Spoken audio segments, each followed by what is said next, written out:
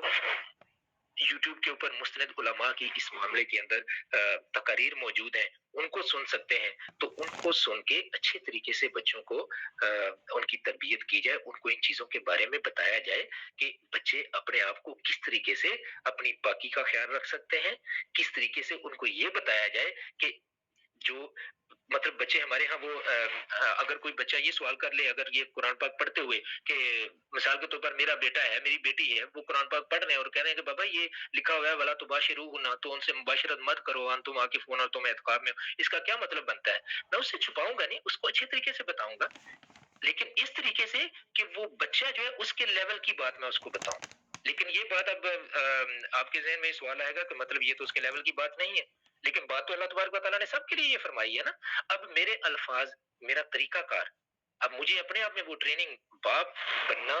یہ دیکھیں بہت بڑی ایک ذمہ داری ہے اللہ تبارک و تعالیٰ انسان کے اوپر ڈالی ہے، تو انسان میں اپنے آپ کے اندر تبدیلیاں بہت سی لانی پڑتی ہیں۔ کچھ چیزیں جو پہلے انسان نے نہیں سیکھی ہوتی، جب وہ انسان کی جب شادی ہو جاتی ہے تو اس کو سیکھنی پڑتی ہیں یہ چیزیں، کیونکہ اس نے اپنی آگے اولاد میں منتقل کرنی ہے۔ تو یہ میں نے کافی ٹائم لے لیا، تو یہ چیز بڑی امپورٹنٹ، اکثر ہمارے ہاں اس کے اوپر بات کرنا جو اس کو کہتے ہیں نہیں نہیں نہیں بچوں کے سامنے یہ بات نہیں کرنی، یہ ہمارا فرض بنتا ہے ہم اپنے بچوں کو گائیڈ کریں اچھے طریقے کے ساتھ، ورنہ وہ جب باہر سے گائیڈنس حاصل کرتے ہیں، دوستوں سے کرتے ہیں، وہ سب کو پتہ ہے بڑے غلط طریقے سے کرتے ہیں، اور یہ چیزیں جو ہیں یہ بہت سی پرابلمس کو جنم دیتی ہیں۔ تو اللہ تبارک و تعالیٰ ہم سب کے بچوں کو صحیح سیدھی ہدایت پہ رکھے، ہمیں بھی سیدھی ہدایت پہ رکھے۔ تو اب اس میں چوتھا حکم جو ہے نا رمضان کے بارے میں، وہ آ گیا کہ رمضان کی راتوں میں بیویوں کے پاس جانے کے بارے میں۔ احل لکم سے یہ معلوم ہو گیا جو چیز اس آیت کے ذریعے حلال کی گئی ہے وہ اس سے پہلے حلال نہیں تھی۔ صحیح بخاری میں اور کچھ اور حدیث کی کتابوں میں سیدنا برا بن عازب رضی اللہ تعالیٰ عنہ کی روایت سے یہ مذکور ہے کہ ابتدا میں جب رمضان کے روزے فرض کیے گئے تو افطار کے بعد کھانے پینے اور بیویوں کے ساتھ اختلاط کی صرف اس وقت تک اجازت تھی کہ جب تک سو نہ جائے، جیسا پہلے بیان ہوا۔ سو جانے کے بعد یہ ساری چیزیں حرام ہو جاتی تھی۔ تو اس میں کیا ہوا، بعض صحابہ کرام کو اس میں مشکلات پیش آئیں۔ ایک صحابی ہے قیس بن سلمہ انصاری رضی اللہ تعالیٰ عنہ، وہ بیچارے مزدوری کرتے تھے، سارا دن مزدوری کر کے جب وہ افطار کے بعد گھر پہنچے تو گھر میں کھانے کے لیے کچھ بھی نہیں تھا۔ تو بیوی نے کہا کہ آپ بیٹھیے، میں کچھ انتظام کر کے لاتی ہوں۔ محلے میں اپنے کسی ہمسائے کے پاس گئیں اور کوئی چیز جو ہے نا وہ لانے کے، جب وہ واپس آئیں تو اب یہ کیونکہ مزدوری سارا دن انہوں نے کی ہوئی تھی تو مزدوری کی تھکن کی وجہ سے ان کی آنکھ لگ گئی۔ جب اٹھے تو اب تو یہ کھا نہیں سکتے تھے، یہ تو اگلے دن انہوں نے اسی طرح سے روزہ رکھ لیا بغیر کھائے پیے، تو دوپہر میں ان کو کمزوری کی وجہ سے وہ بے ہوش ہو گئے۔ تو اسی طرح سے بعض صحابہ سونے سے پہلے اپنی بیویوں کے ساتھ مطلب ان کے جو حقوق زوجیت تھے وہ ادا کرنے میں ان کو یہ بڑا مشکل پیش آئی، تو ان واقعات کے بعد جو ہے نا یہ آیت نازل ہوئی کہ جس میں پہلا حکم منسوخ کر کے غروب آفتاب کے بعد سے لے کر صبح صادق تک پوری رات اللہ تبارک و تعالیٰ نے کھانے پینے کے لیے اور حقوق زوجیت ادا کرنے کے لیے اس کی اجازت دے دی۔ اچھا، اب اس میں ایک اور چیز جو لفظ ایک بیان فرمایا کہ رفث جو لفظ ہے اس میں اس سے کیا مراد کہ مرد جو ہے وہ اپنی بیوی کے پاس جاتا ہے اپنی جو اس کی انسانی خواہش ہے اس کو پورا کرنے کے لیے، مطلب اپنے حقوق زوجیت ادا کرنے کے لیے، تو اس سے یہ مراد ہے۔ اچھا جی، اس کے بعد آ گیا کہ سحری جو ہے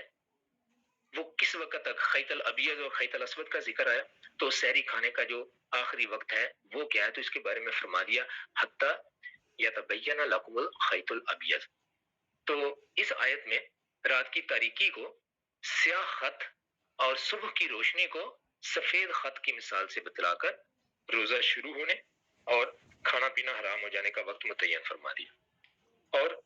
اس میں جو کمی یا زیادتی کے احتمال ہو سکتے ہیں ان کو ختم کر کے یہ فرما دیا حتی یتبین، کہ تمہیں اس چیز کا یقین ہو، یہ تمہارے اوپر ظاہر ہو جائے کہ اب یہ سفیدی جو ہے یہ شروع ہو چکی ہے۔ تو اس میں یہ بتلا دیا گیا کہ نہ تو وہمی مزاج لوگوں کی طرح صبح صادق سے پہلے ہی کھانا پینا ترک کر دو کہ ابھی سحری کا ٹائم ختم نہیں ہوا اور کہنا کہ نہیں بھائی کہیں ایسا نہ ہو کہ میرا روزہ خراب نہ ہو جائے. تو اس سے منع کر دیا گیا کیونکہ یہ فرمایا گیا کہ سحری کھاتے رہو, مطلب اس کو جب تک کہ روزہ کا سحری ختم ہونے کا ٹائم نہیں ہوتا کوشش کرو کہ کھا پی لو تاکہ دن کے ٹائم میں تمہیں نقاہت نہ ہو, کمزوری نہ ہو.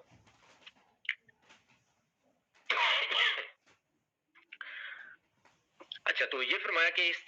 اس سے پہلے کھانے پینے کو حرام سمجھنا درست نہیں,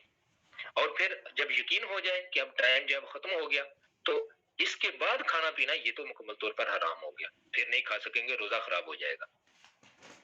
چاہے وہ 1 منٹ کے لیے کیوں نہ, کیونکہ ابھی ہمارے لیے تو بہت آسانی ہے نا, ہمارے پاس تو ٹائم ہے گھڑیوں کا, ہمیں ٹی وی بتا دیتے ہیں, ہماری موبائل اپلیکیشنز بھی ہیں, تو ہم کوشش کریں کہ جو سحری کا ٹائم اس میں دیا ہوا ہے اس سے 2-3 منٹ پہلے ہم سحری کو ختم کر لیں. رسول اللہ صلی اللہ علیہ وآلہ وسلم نے ارشاد فرمایا کہ اب یہاں پر 2 صحابہ کا ذکر فرمایا ہے, ایک سیدنا بلال رضی اللہ تعالیٰ عنہ کا اور ایک سیدنا ابن مکتوم رضی اللہ تعالیٰ عنہ کا, کہ یہ دونوں مؤذن تھے. تو سیدنا بلال رضی اللہ تعالیٰ عنہ اکثر اذان بہت صبح دیتے تھے, بہت جلدی دیتے تھے, تو فرمایا کہ بلال کی اذان پہ جو ہے نا سحری تمہاری ختم نہیں ہو جاتی کیونکہ وہ اذان پہلے دیتے ہیں. تو ابن مکتوم یہ اذان ایگزیکٹ سحری کے ٹائم پہ دیتے ہیں, تو ان کی اذان جو ہے نا اس کا خیال رکھو, کیونکہ اس وقت یہی چیز تھی کہ جیسے ابھی بھی ہمارے دیہاتوں میں, ہمارے بچپن میں ہم نے اکثر یہ چیز دیکھی کہ وہاں پر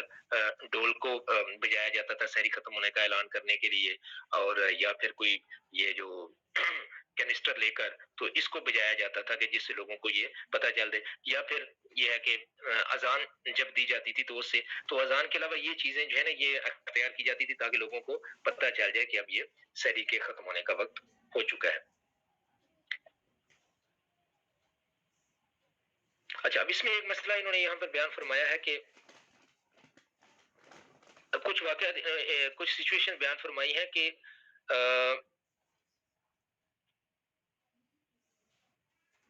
اذان فجر کے بعد بھی اگر کچھ کھایا پیا جائے, کچھ لوگوں کے خیال میں یہ ان کو ہو گیا,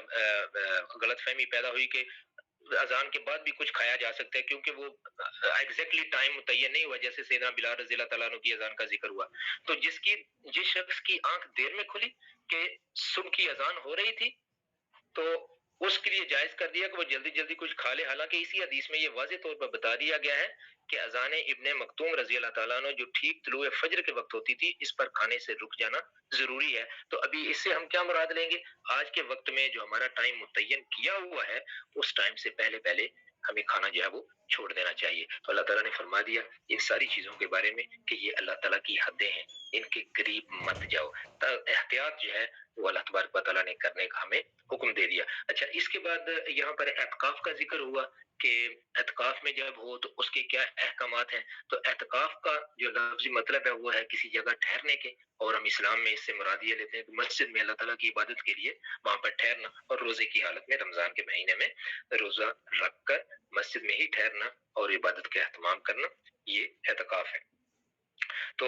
فقہاء نے جو شرطیں بیان کی ہیں کہ اعتکاف صرف مسجد میں ہو سکتا ہے, تو مسجد مطلب جہاں پر نماز ہوتی ہو واقعی, ایسا نہیں کہ کوئی ایسی جگہ کہ جہاں نماز ہی نہیں ہوتی, اگرچہ وہ لوگوں نے مسجد ہی بنائی تھی لیکن وہاں نماز ہی کوئی نہیں ہو رہی, تو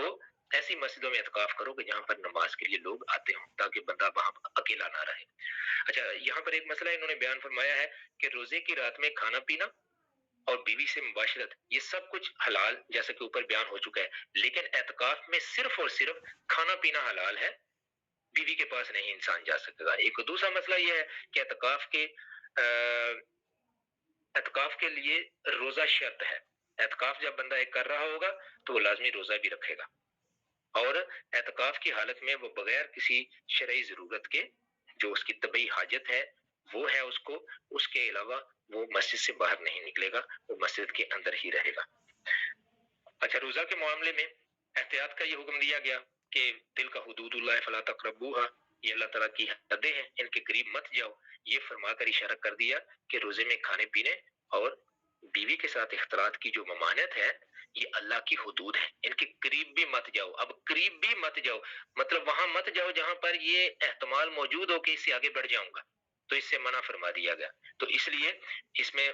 جو چیزیں, بہت سی چیزیں جو مطلب ہمیں جن کا خیال رکھنا چاہیے وہ یہ ہے کہ روزہ کی جب حالت ہو، ہم عام طور پر کلی جب کرتے ہیں، بہت سے لوگ غرارہ کرتے ہیں، تو روزہ کی حالت میں غرارہ سے منع فرمایا گیا ہے، کیونکہ اس سے پانی گلے میں جانے کے میکسیمم چانسز ہوتے ہیں۔ اور کلی بھی جب کریں بڑی احتیاط سے کریں، کہیں ایسا نہ ہو کہ کلی جب بے احتیاطی میں کر رہے ہیں تو پانی جو ہے نا وہ چلا جائے اور کہیں نہیں نہیں اس سے روزے کو کچھ نہیں ہوا۔ احتیاط کرنی بہت ضروری ہے، کیونکہ ہم بہت نازک وقت میں کنڈیشن میں ہوتے ہیں جب ہم پانی اپنے منہ کے اندر ڈالتے ہیں، تو کہیں ایسا نہ ہو کہ وہ پانی جو ہے وہ گلے سے نیچے چلا جائے۔ لیکن اگر انسان کی پوری کوشش کے باوجود کچھ ایسا ہو گیا تو وہ ایک علیحدہ چیز ہے۔ اچھا، اسی طرح سے منہ کے اندر ہمارے یہاں کہ کوئی دعا وغیرہ استعمال کرنا یہ مکروہ ہے، اس کے اوپر بہت سے لوگوں نے جو ہے وہ مزید ڈسکشن کی ہے۔ اسی طرح سے بیوی کے پاس جانے سے تو مکمل طور پر منع فرمایا۔ اب یہ حد کا جب ذکر ہوا تو یہ چیز جو ہے مجھے کہہ دینی چاہیے، مطلب یہ کیونکہ ایک ضروری چیز ہے کہ شادی شدہ لوگ جو ہیں وہ ویسے یہ ہے کہ بیوی کے پاس ویسے اسے محبت سے اس کی طرف دیکھنا یا بوس و کنار، اس سے روزہ تو نہیں ٹوٹتا، لیکن اس کو فرمایا گیا کہ یہ مکروہ ہے کیونکہ اس سے حد سے بڑھنے کا خطرہ موجود ہے، تو اس لیے اس میں احتیاط کرنی چاہیے۔